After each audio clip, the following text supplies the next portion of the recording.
Praise the lord everyone. प्रभु की सारी अच्छी, प्यारी और विश्वास योग्य बेटियों को आज के दिन में मैं नेहा अरोड़ा दिल से हैप्पी वुमेंस डे बोलना चाहती हूँ। आज आपका दिन है, आज हमारा दिन है। परमेश्वर ने आज का ये दिन बनाया, इसके लिए मैं सच में दिल से शुक्रिया अदा करती हूँ। आज मेरे मन में आया कि क्यों ना उन माँओं को, उन स्त्रियों को इनकरेज किया जाए जिन्हें परमेश्वर ने माँ बनने का सुख दिया, जिन्हें परमेश्वर ने माँ बनने का सौभाग्य दिया। तो आप सभी को मदर्स डे पे बहुत सारी परमेश्वर की तरफ से आशीष मिले। मेरी ये कामना है कि आपको अपने बच्चों से हमेशा प्रेम मिले, हमेशा आदर मिले, वो आपका ऑनर करें और हर दिन आप अपने जीवन में धन्यवाद से भरी रहें कि परमेश्वर आपका धन्यवाद, आपने मुझे भली संतानें दी हैं। आज का जो मेरे हृदय में परमेश्वर ने रखा, जो कुछ बात रखी, वो कल रात से इसका संबंध है। कल रात मैं प्रार्थना कर रही थी और अपने बेटे के लिए कुछ चीज़ें बना रही थी और अचानक परमेश्वर के लिए मेरा हृदय धन्यवाद से भर गया और मैं परमेश्वर के लिए धन्यवाद करने लगी और मैं कहने लगी, परमेश्वर ने मेरे मन में कुछ बातें रखी और मैं कहने लगी, प्रभु, माँ तो सब स्त्रियाँ बनती हैं, पर जो स्त्री गवाही के साथ माँ बनती है, उसके जीवन में, उसके हृदय में परमेश्वर के लिए प्यार और आदर अद्भुत रीति से बढ़ जाता है। और अचानक कुछ हुआ और मैं रुक गई और मैंने इस बात को लिखा और फिर मेरे हृदय में ये बात आई कि मैं आज उन माँओं को इनकरेज करूं जो माँ तो बन गई हैं लेकिन अपने व्यक्तिगत जीवन में किसी न किसी संघर्ष को फेस कर रही हैं, किसी न किसी चैलेंज को फेस कर रही हैं। वो संघर्ष पारिवारिक हो सकते हैं, आपके जीवन साथी से संबंधों में हो सकते हैं, आपके इन-लॉज के साथ संबंधों में हो सकते हैं, आपके खुद की संतान, आपके डॉटर इन लॉ, आपके सन इन लॉ, इनके साथ भी हो सकते हैं, या फिर आपकी प्रोफेशनल लाइफ के संघर्ष हो सकते हैं।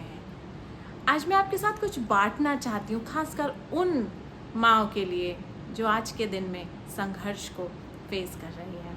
बाइबल में एक बहुत ही धन्य स्त्री, एक बहुत ही अच्छी स्त्री का जिक्र हुआ है। जब हम उत्पत्ति की पुस्तक में पढ़ते हैं तो लाबान की दो बेटियां थीं, एक का नाम था लिया और एक का नाम था राहेल। ये जो स्त्री बाइबल में हमें मिलती है, लिया, ये बचपन से एक दुर्भाग्यपूर्ण स्त्री थी। उसने अपने जीवन में हमेशा अपनी अनफुलफिल्ड एक्सपेक्टेशन, वो जो इच्छाएं पूरी नहीं हुई, उन परिस्थितियों का सामना किया। बाइबल इस प्रकार से बताती है, राहेल तो रूपमती थी और लिया जो कि बड़ी बेटी थी, उसकी आंखें धुंधली थी। यानी यहाँ कहीं जिक्र नहीं हुआ है कि वो भी रूपमती थी। और लाबान की ये पुत्री लिया, जिसको अभी तक मन के अनुसार कुछ नहीं मिला था, उसकी योग्यता के अनुसार उसे कुछ नहीं मिला था, उसका विवाह कर दिया जाता है याकूब के साथ। जी हाँ, जेकब के साथ उसका विवाह कर दिया जाता है।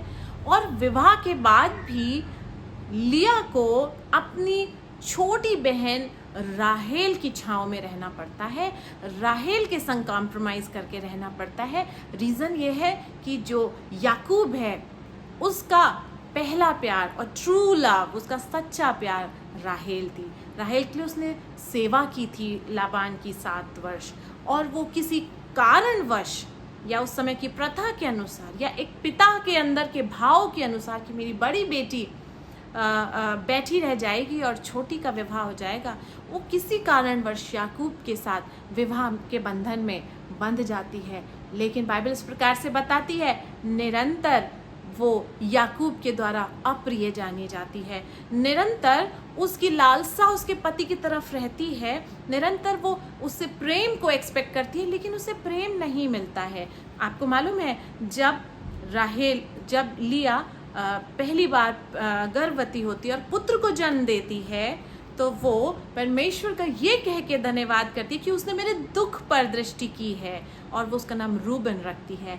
इसी प्रकार से उसका दूसरा बेटा होता है, उसी प्रकार से वो फिर परमेश्वर का धन्यवाद करती है और कहती कि प्रभु ने ये जानकर कि मुझे अप्रिय जाना गया है, मुझे इस संतान की आशीष दी है।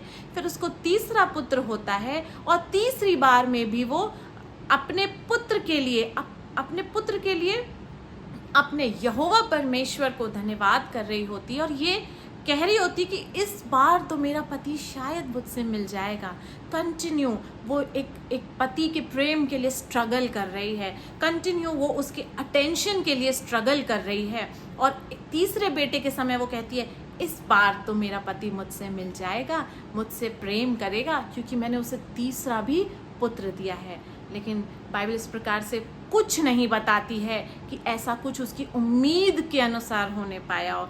जो वो उम्मीद कर रही थी वो नहीं हुआ। जब उसे चौथा बेटा होता है, चौथी बार भी जब वो गर्भवती होती है और जब उसे चौथा बेटा होता है, तब वो परमेश्वर से कहती है इस बार तो प्रभु मैं तेरा धन्यवाद करूंगी इस संतान के लिए। और ये कहकर वो अपने चौथे बेटे का नाम यहूदा रखती है। जी हाँ, जूडा। ये वही जूडा है जिसकी वंश में दाऊद आने वाला है।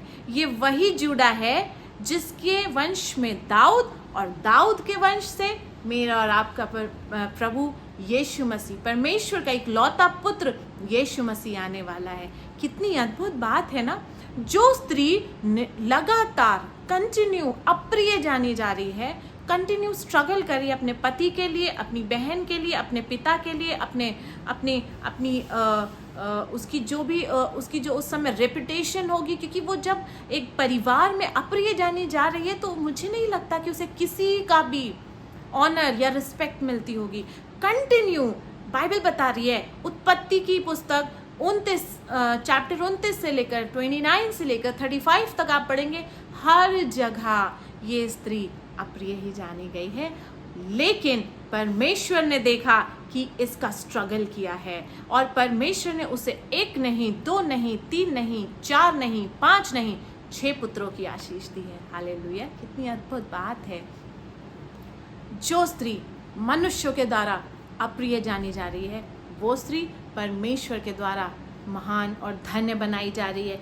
क्या लिया ने ये सोचा था कि उसका जो चौथा पुत्र होगा जूडा, यहूदा, उसके गोत्र में, उसके वंश में दाऊद, और दाऊद के वंश में यानी लिया यीशु मसीह की, दाऊद की आदि माता बना दी गई। परमेश्वर ने उसके दुख को, उसके स्ट्रगल को, उसके संघर्षों के बीच में लिया को एक बहुत ही खूबसूरत ढंग से यीशु मसीह की वंशज बना दिया, यीशु मसीह की आदि माता बना दी। और कितनी अद्भुत बात है कि वो लिया जो संसार के द्वारा प्रिय जानी जा रही थी, स्वयं अपने पति के द्वारा प्रिय जानी जा रही थी, वो प्रभु यीशु मसीह के वंश से जुड़ गए। आज की शाम में आपको इनकरेज करना चाहती हूँ। हो सकता है आप जो एक्सपेक्ट कर रहे हैं अपने जीवन में, स्पेशली मैं माँओं से बात कर रही हूँ, वो माएँ जो समझ नहीं पा रही हैं कि उनके जीवन में हो क्या रहा है। संतानें तो हैं, अच्छी संतानें तो हैं, लेकिन क्यों कंटिन्यू उनके जीवन में संघर्ष है।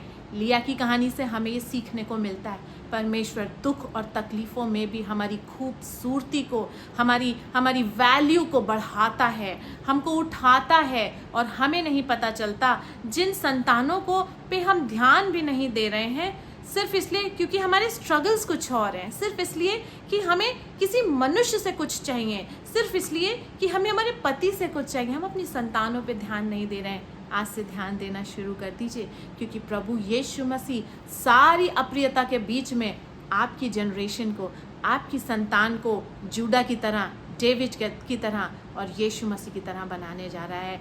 प्रिय बहनों, मैं आपको इनकरेज करना चाहती हूँ, आज अपने संघर्षों की ओर ध्यान मत दीजिए। आपके वंश में जूडा आने वाला है, आपके वंश में कोई तो दाऊद आने वाला है, आपके वंश में बाइबल जिस प्रकार से बताती है यीशु मसीह आने वाला है। और इस बात को जान के आज आप आनंद मनाइए। चाहे आपके परिवार ने आपको अप्रिय जाना, चाहे आपके पति ने आपको अप्रिय जाना, चाहे परिस्थितियों के द्वारा आप हमेशा अप्रिय जानी गई हैं, हमेशा आपको लो किया गया है, हमेशा आपको दबाया गया है, हमेशा आपको वैल्यू नहीं दिया गया है।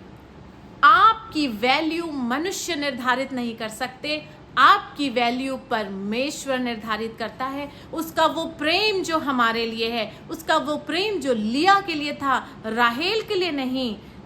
राहेल को यूसुफ तो मिला, लेकिन लिया के वंश से यीशु मसीह आया, लिया के वंश से दाऊद आया। कितनी आनंद की बात है। आज अपनी वैल्यूज को मनुष्यों के स्टैंडर्ड से मत देखिए। आपकी वैल्यू परमेश्वर जानता है, आपकी असली कीमत परमेश्वर जानता है। जो बच्चे आपको मिले हैं, चाहे दुख भरी परिस्थितियों में भी क्यों ना मिले हों, चाहे उन बच्चों को पैदा करने, पालने और बड़ा करने में आपको बहुत तकलीफें उठानी पड़ी हो, लेकिन प्रभु कह रहा है आपका किया हुआ संघर्ष व्यर्थ नहीं है। आप एक अच्छी माँ हैं और आप उन आगे चल के वो बच्चे जो जूडा, जो डेविड और जो जीसस बनने जा रहे हैं, उनके जैसे बनने जा रहे हैं, उनकी आदि माता कहलाएंगी। आपका संघर्ष पृथ्वी पर रिवॉर्ड पाए ना पाए, स्वर्ग में रिवॉर्ड पाएगा।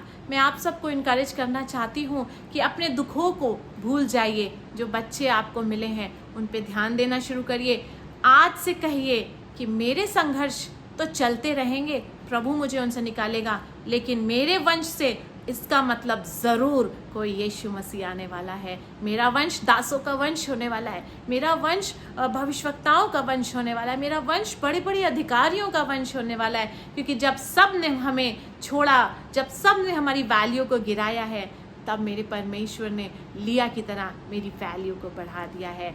आप सबको इनकरेज करती हूँ और वेरी हैप्पी वुमेन्स डे बोलती हूँ। प्रभु आप सबको आशीष दे, अच्छी माँ के गुणों से भर जाएं। नीति वचन जिस प्रकार से कहता है, भली स्त्री के लिए कि उसके बच्चे उठ उठ के उसको धन्यवाद करेंगे। मैं डिक्लेयर करती हूँ आपके लिए, सभी माँओं के लिए जो प्रभु में विश्वास रखती हैं, अपना जीवन यीशु मसीह को देती हैं, आपके बच्चे, आपका परिवार उठ उठ के आपको धन्यवाद देंगे और सभाओं में खड़े होके आपके बच्चे आपको वैल्यू देंगे, आपको ऑनर देंगे। May God bless you all. A very happy mother's day. God bless you.